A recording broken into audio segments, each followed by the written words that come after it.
आपण गेल्या 2 ते 2.5 महिन्यापासून नालन मांजा वापरणाऱ्यांवर कारवाई करत होतो। सुरुवातीला आपण त्या 11 तारखेपर्यंत आपल्या एकूण 26 केसेस दाखल झालेल्या होत्या। त्यानंतर 12, 13 आणि 14 या 3 दिवसात आपण जवळपास एकूण 54 गुन्हे दाखल केलेत।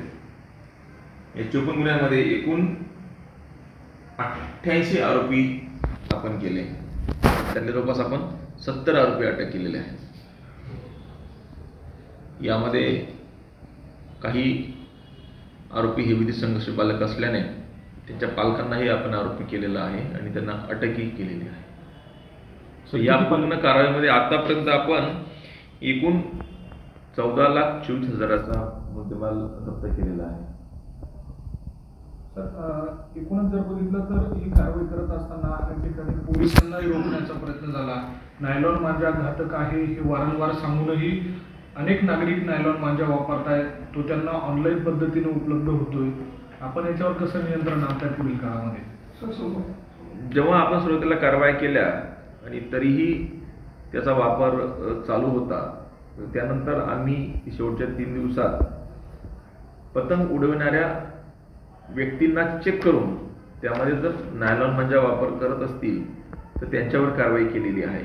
आणि गेल्या 3 दिवसातली ही जी 54 गुन्हे दाखल आहेत, त्यामध्ये 88 आरोपी 70 आरोपी अटक केले। आणि विशेष म्हणजे आपण त्या गुन्ह्यांना अटेम्प्ट टू कल्पेबल होमिसाइड म्हणजे सदोष मनुष्यवधाचा प्रयत्न करणे हे कलम लावलं आहे। आणि त्यामुळे माननीय कोर्टाने त्यात काही आरोपींना PCR दिलेला आहे आणि बाकी आरोपी MCR केलेले आहेत। आणि त्यामुळे गेल्या 3 दिवसात केलेल्या कारवाईमुळे काल शेवटच्या दिवशी त्याचा परिणाम आपल्याला जाणवायला म्हणजे दिसला, बऱ्यापैकी कंट्रोल झालेला होता।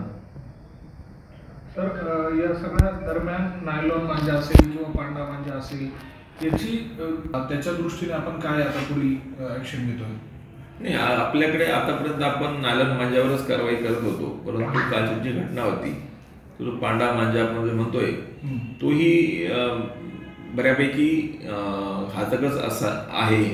कारण त्याला आपलं काचेची बारीक पूड त्याला वरून लावलेली असते आणि त्यामुळे जर आपण स्पीडमध्ये असू आणि तो जो बरोबर त्या व्हायटल पॉईंट ते पांडा मांजानेही जखम होते, जे आपण काल बघितलं आहे।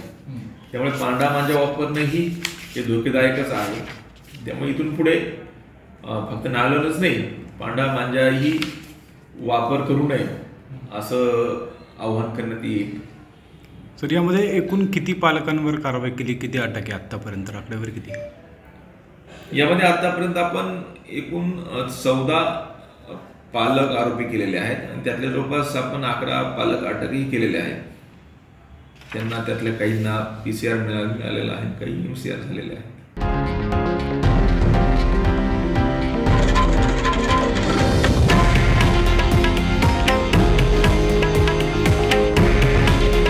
हे आहे देशातील नंबर 1 न्यूज नेटवर्क आणि आपण पाहत आहात TV9 मराठी।